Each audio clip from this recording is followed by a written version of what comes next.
Good morning champions. Welcome back to master mind chess academy.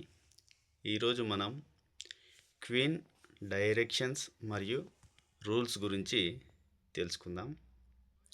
Queen moves all directions in the chess board just like forward, backward, sideways and diagonally, and also straight lines.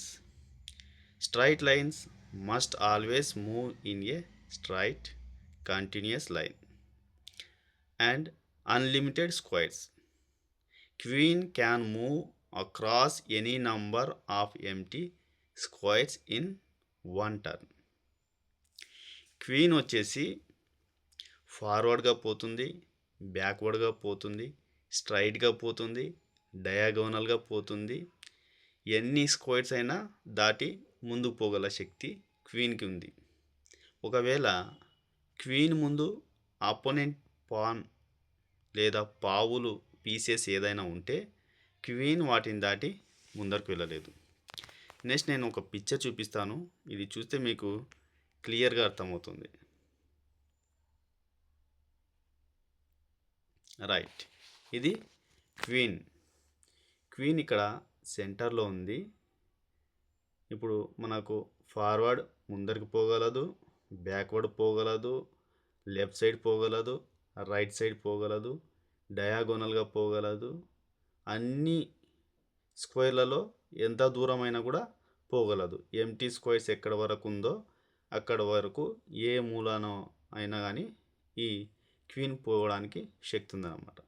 Right, అర్థముందా? ఇంకొకసారి చూడండి.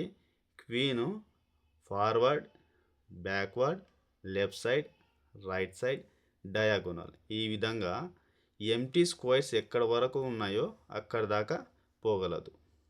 మరియు opponent team piece ఎదురుగా ఉంటే queen move కాలేదు. ఇది గుర్తుంచుకోవాలి.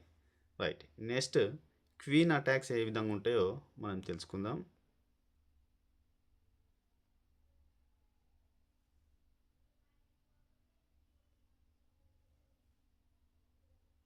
Right, ఇది క్వీన్కి సంబంధించి. ఇప్పుడు చూడండి, ఇక్కడ సెంటర్లో క్వీన్ ఉంది.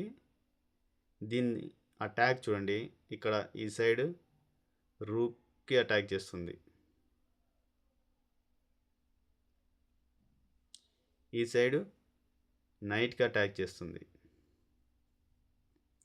ఇక్కడ క్వీన్ చెక్ చెప్పడం ద్వారా రాజుకు ఇక్కడ మనకు బిషప్ దొరికిపోతుంది అన్నమాట. ఈ విధంగా క్వీన్ అటాక్స్ ఉంటున్నాయి మనకు.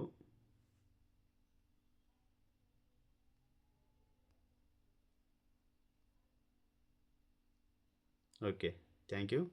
మరొకసారి మీకు చెప్తాను చూడండి క్వీన్ గురించి. Queen moves only forward, backward and left side, right side, diagonal.